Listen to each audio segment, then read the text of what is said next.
वकिलांच्याकडनं सगळी माहिती घेण्यात आली, त्यांच्याशी चर्चा करण्यात आली, ॲडव्होकेट जनरलशी चर्चा करण्यात आली.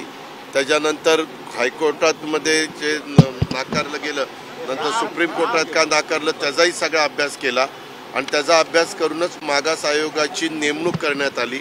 मागास आयोगाची नेमणूक केल्यानंतर मागास आयोगाने जवळपास 2.5 कोटी लोकांचे म्हणणं त्या ठिकाणी घेतलं, म्हणूनच त्याला थोडा उशीर झाला.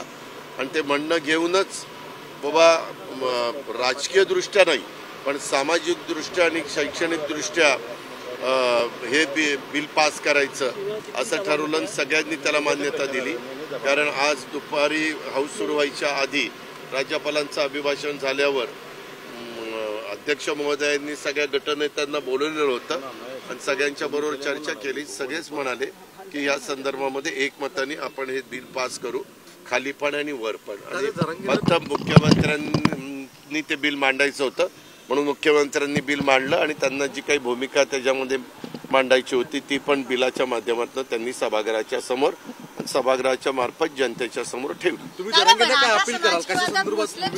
स्वतः राज्याच्या प्रमुखांनी अपील केलंय की नाही, रेकॉर्डवर आलंय की नाही. राज्याचे प्रमुख 12.5-13 कोटी जनतेचे ते मुख्यमंत्री आहेत.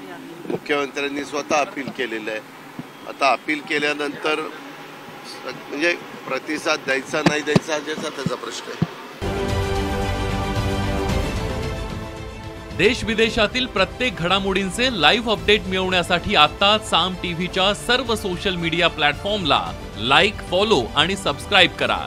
तसंच सर्व नोटिफिकेशनसाठी बेल आयकॉन प्रेस करायला विसरू नका.